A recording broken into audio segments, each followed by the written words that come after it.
আর আসুন আমরা আল্লাহকে পাওয়ার জন্য 7টা আমল আজকে জানবো। সার ভাইরা আমার 7টা আঙ্গুল দেখবেন সবাই। এবার আমাকে জবাব দেন, আল্লাহকে পাওয়ার জন্য আজ এই মাহফিলে আমরা কয়টা আমল জানবো? আওয়াজটা সার হয় নাই, যশোরের হয় নাই। কয়টা? আরো জোরে, কয়টা? 1 নাম্বার আমল হলো,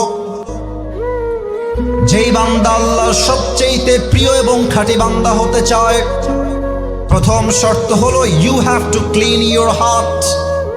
1 নাম্বার শর্ত, আত্মার পরিশুদ্ধি করতে হবে। আত্মা যার ঠিকঠাক তার সব ঠিকঠাক, আত্মা যার নষ্ট তার পুরো দেহটাই নষ্ট, ঠিক কিনা বলে?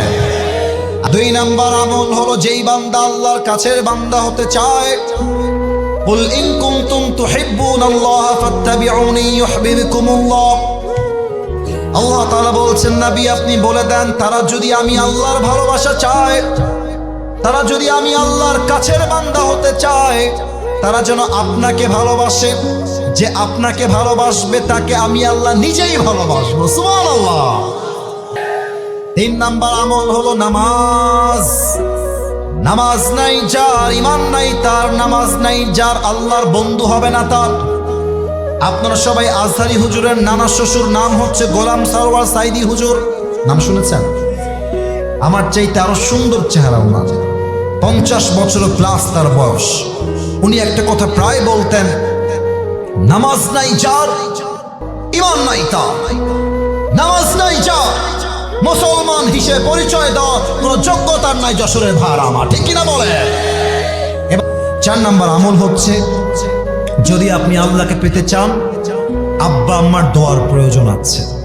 আব্বা আম্মার দোয়া আছে যার, আল্লাহ হবে তার। অনেকে বউ পেয়ে আব্বা আম্মাকে আমরা ভুলে যাই, অনেকে গার্লফ্রেন্ড পেয়ে আব্বা আম্মাকে ভুলে যায়।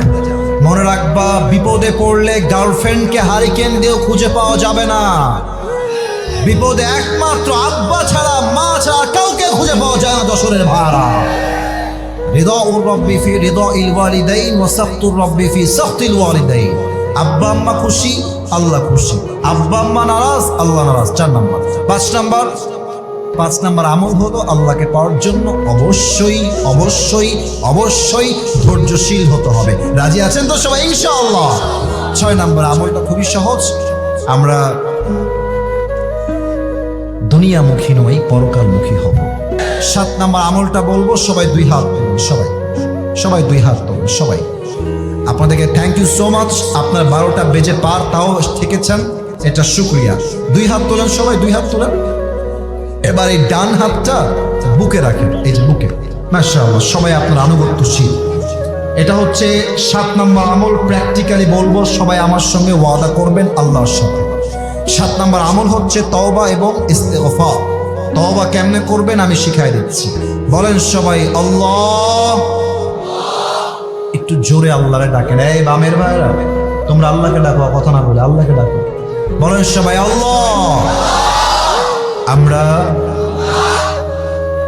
যশোরের সন্তান, ও আল্লাহ তোমার শাহী দরবারে দিল থেকে তওবা করলাম।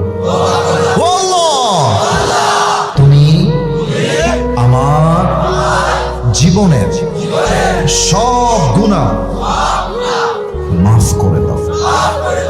একবার সকল জবান করে পড়েন তো আমি। তাও আবার আরেকটা অংশ বাকি আছে। বলেন সবাই, আল্লাহ। সাউন্ডটা খুব সুন্দর হচ্ছে। বলেন সবাই, আল্লাহ। আমি ওয়াদা দিলাম, অতীতে যে গুনাহ করেছি, আগামী ভবিষ্যতে সেই গুনাহগুলো আমি কখনো করব না। বলেন সবাই ইনশাআল্লাহ।